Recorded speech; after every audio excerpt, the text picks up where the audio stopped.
These unedited appearances offer a glimpse into a star's creative process, or some insight into who they really are when all the post-production bells and whistles are stripped away. But sometimes, live TV can ruin careers, or at least drive the final nails in the coffin. For example, Paula Deen.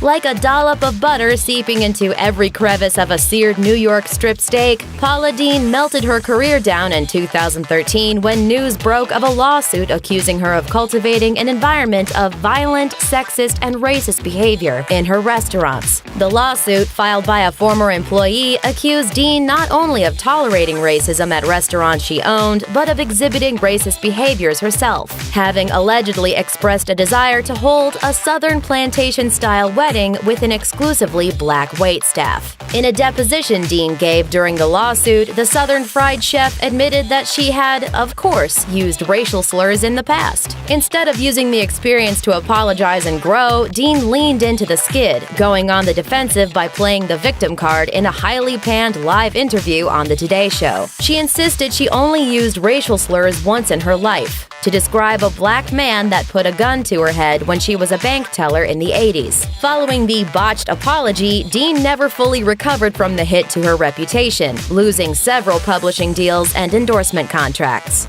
Would I have fired me, knowing me? No. I is what I is, and I'm not changing. Janet Jackson.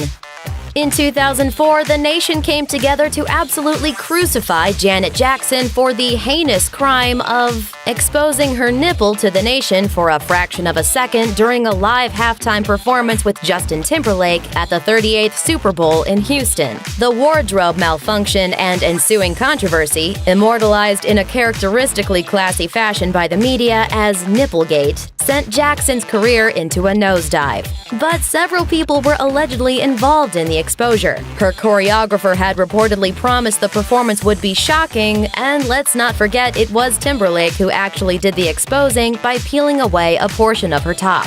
Timberlake's career flourished after the incident, but Janet's more or less been MIA. It's a shame. Most people on this list ended their careers with self-inflicted wounds, but in this case, Jackson was just the unlucky entertainer who fell on the sword. Karmin.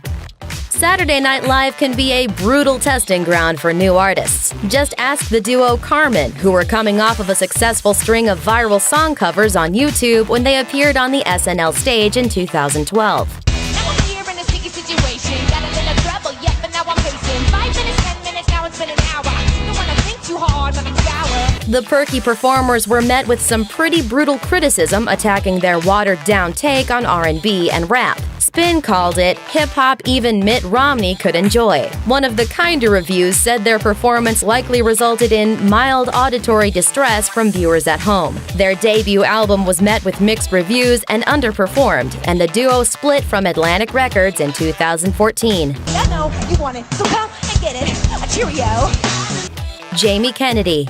There should be no reason to remember the live New Year's Eve broadcast that aired on Los Angeles-based KDOC during the final moments of 2012. But people have kept coming back to this broadcast over the years to relive the memories from that night, because First Night 2013 was so awful, poorly done, and off the rails that it quickly went viral. Many scenes find the host, actor Jamie Kennedy, looking lost on stage, not knowing when the show is live or when the camera is on him. Many of Kennedy's jokes and skits were criticized as racist and insensitive, further damaging the reputation of a performer whose career had already been in a downward spiral for more than a decade. On the technical side, the show was full of dead air, with cameras on people who weren't ready and hard cuts to commercials. Oh, I'm so excited 2013's here. The Jalapeno Turkey Burger, new at Carl's Jr. The show concluded by screwing up the countdown clock, officially ringing in the new year later than everyone else, at which point a small fistfight broke out on stage.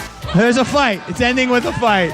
It's ending with a fight. It's a solid gold classic of live TV failure and has to be seen to be believed. And yet, the memory of this New Year's meltdown may have finally been eclipsed, all because of Mariah Carey. Nothing short of the end of days could really end the career of Mariah Carey, but Queen Mimi has been a punchline since New Year's Eve 2016. The diva closed out the New Year's Rockin' Eve show in Times Square with a cringe-inducing, non-starter of a performance. As the music played and her dancers twirled around her, Carey prowled the stage and ran out the clock, unable to hear and unwilling to sing. All the while, her blaring backing track called into question how much of a live Mariah performance is the real deal. It just don't get any better. Carey's team and the show's production staff would later blame each other for the audio mishap. But all of the headlines focused on Carey and her disastrous performance, and she hasn't really shaken it since. Maybe next year? Thanks for watching.